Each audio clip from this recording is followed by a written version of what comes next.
This is Mac OS Ken. The DoJ could target Apple today. Big Tech files a formal complaint against Apple. And the halo effect still affects the Mac. It is Thursday, the 21st of March, 2024. I'm Ken Ray, and this is news from Mac OS Ken.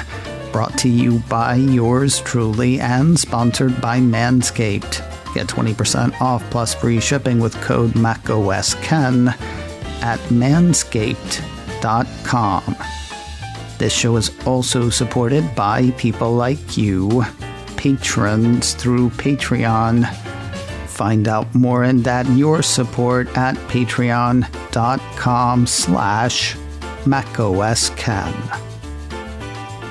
The DOJ may fall on Apple today. May have actually happened by the time you get this.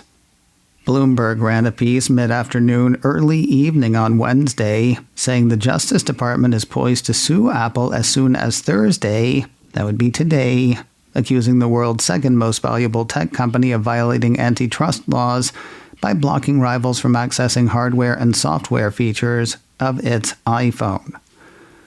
Lots of supposition as to what might be in the suit, but you know what? Why don't we wait on that until a suit actually is filed, assuming a suit actually is. Just don't be surprised if it happens, and don't be surprised if it happens today. Or be surprised if you want to. What am I, the surprise police?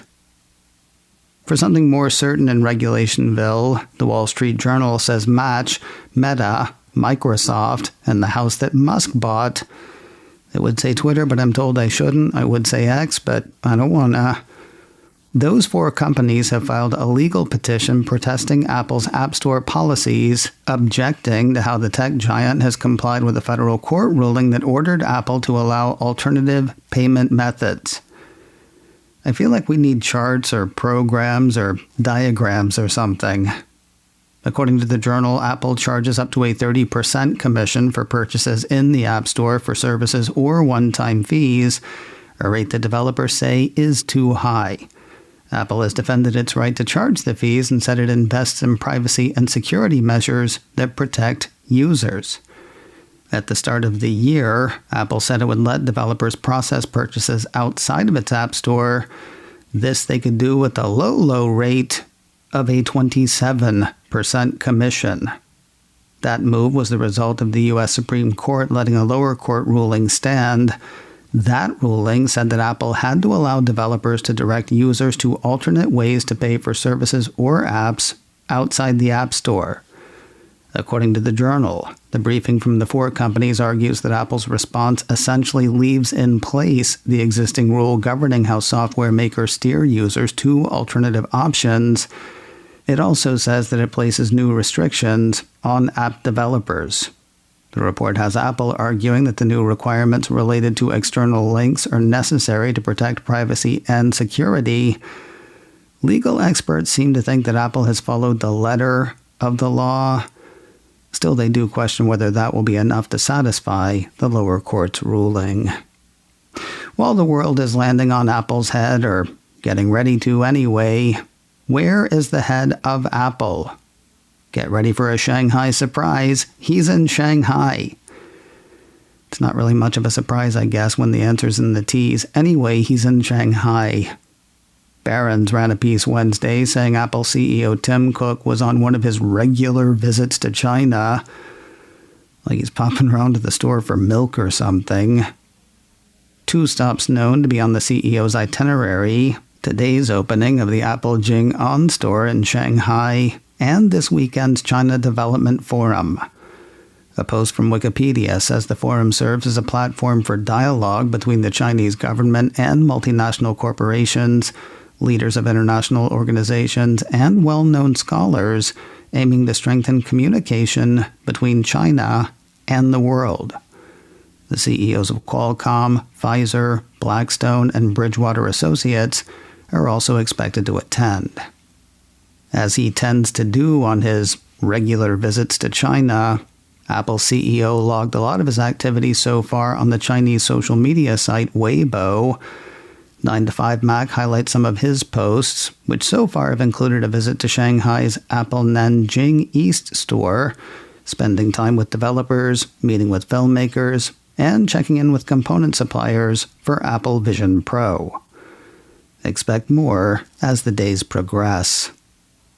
What are the rest of the company's execs doing while the world's falling on Apple's head and the CEOs in China? They're goofing around Apple Park on a golf cart. Actually, they're being interviewed by Brian Tong. On a golf cart. On Apple Park. According to a piece from Mac Rumors, Apple's marketing chief, Greg Joswick, Vice President of iPhone Marketing, Kyan Drance, and a few other senior employees at the company recently participated in a ride-along interview with YouTube video creator Brian Tong. The video has Jaws offering a State of the iPhone update. He and others talk about the iPhone's past, present, and future, and here's a shocker.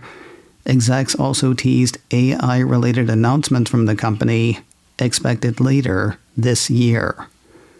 The video is about 40 minutes long. You can catch it now on YouTube. More news in a moment, but first a word from today's sponsor, Manscaped. We've talked a lot this week about stuff we rarely, if ever, talk about. But if you're like a lot of guys, you've got hair everywhere. For the rest of it, Manscaped has getting you uncovered, covered. Get the full grooming experience with Manscaped's signature Beard Hedger Pro Kit plus Handyman Electric Face Shaver. Whether you're looking to craft your signature look or just clean up that neckline, Manscaped has the tools for the job. Plus shampoos, balms, and deodorants to make taking care of everything less of a thing. For the parts of you that everyone sees or the parts of you that very few do, 10 million people worldwide have trusted Manscaped. And you can too with this special offer. Go to manscaped.com and use code MacOSKen for 20% off plus free shipping.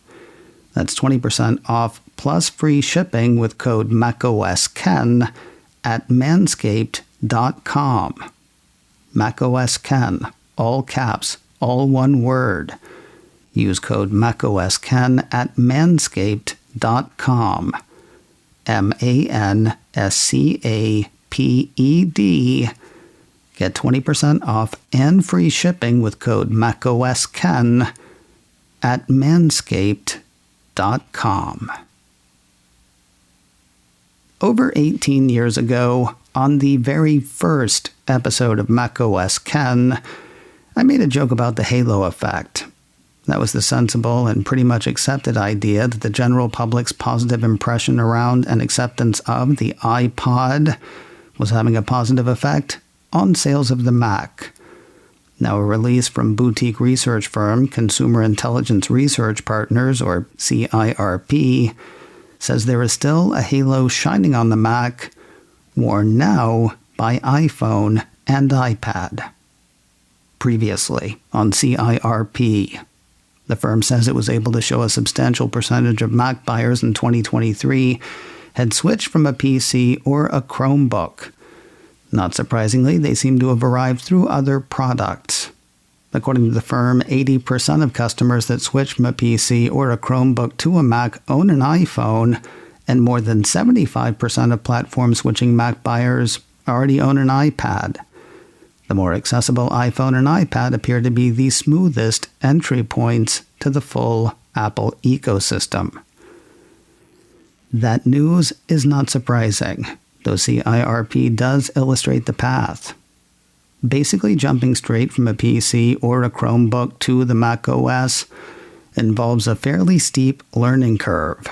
However, commonalities between iOS, iPadOS, and macOS can make switching to Mac seem like an easy transition. In fact, says CIRP, iMessage, FaceTime, iCloud Photos and Backup, and more may make a new Mac feel like an extension of the comfortable iOS environment rather than an alien land for former Windows and Chromebook users. We may only be a month or two from the first international expansion for Apple Vision Pro. Apple Insider says the Cupertino company has posted job listings related to the special spatial computer in Australia and Japan.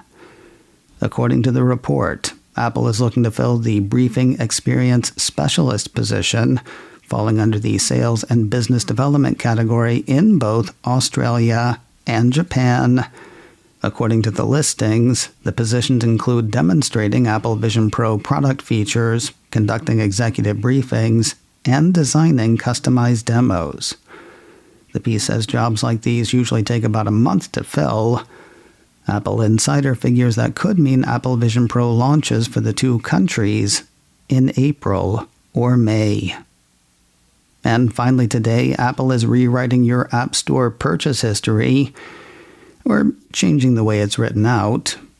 9to5Mac says the Cupertino company has redesigned the purchase history page, adding more details about each purchase and introducing new filters. Citing a report from Mac Stories, the piece says users will automatically see their last 90 days of paid purchases grouped by day. Users can go more granular, though, filtering by free and paid apps, purchase type, and which family member in a family plan made that purchase. But wait, there's more. Tap on a purchase and the report says users will see details such as the device it was made on, the order ID and date, as well as the price, card used, and billing address. There, users can also resend the receipt to their email address, manage a specific subscription, or report a problem to Apple. Strangest thing about this change? Nobody seems to know when it happened. The piece indicates that users started noticing the newness after the release a couple of weeks ago of iOS 17.4, though it came with no notification from Apple. macOS Can, brought to you by me and sponsored by Manscaped. Get 20% off plus free shipping with code MacOSCan at manscaped.com. This show is also supported by people like you, patrons through Patreon. Find out more and add your support at patreon.com/MacOSCan. Advertising handled by Backbeat Media. Online at backbeatmedia.com. You can reach me a couple of ways. Info at macoscan.com or call 716-780-4080. Until next time, that is news from macOS Can.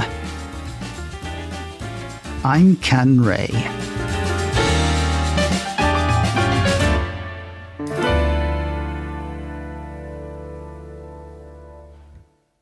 Ciao.